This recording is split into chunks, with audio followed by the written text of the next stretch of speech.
முருகரை பார்த்தோன்னா பரவசத்துக்கு போயிட்டேன் நான். 6 முருகரும் இருந்தாங்க. செம இது. இது இது கிருஷ்ணர் வந்து 5 தலை நாகத்தில் நின்று விளாட்ற காட்சி. இது எல்லா கோயில்லையும் இருக்கிற சிறப்பு இந்த கோயில்லையும் இருந்துச்சு. சிங்கப்பூரில் தான் நான் அதை அனுபவிக்கிறேன்னு நான். வைணவமும் சைவமும் எல்லா இடத்துலையும் இருக்குது. ஆனால் புக்கிஸ் பெருமாள் கோயிலில் வந்து சிவன் இல்லை. நான் அதை பார்க்கல. ஒருவேளை இருக்குமா இல்லையான்றதுலாம் தெரில. ஆனால் நான் பார்க்கல. ஆனால் இந்த கோயிலில் இருந்தாங்க. பெருமாள் இருந்தாங்க, அம்மன் இருந்தாங்க, சிவனும் இருந்தார். சிவன் ஜெகலாண்டேஸ்வரராக காட்சி கொடுத்தாரு.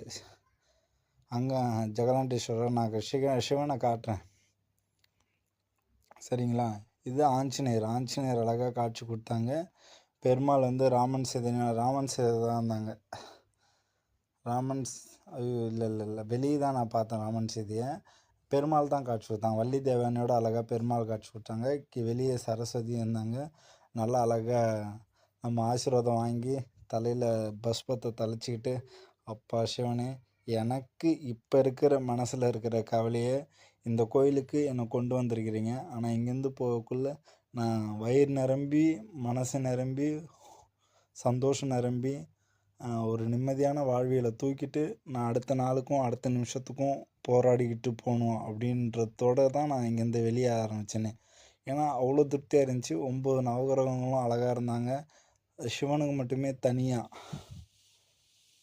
தனியாக அழகாக இருந்துச்சுங்க. எப்படின்னா அதை விவரிக்கிறதுக்குனே நான் ஒரு வீடியோ போடணும்லாம் நினச்சினேன். ஏன்னா அது அவ்வளோ இருந்துச்சு.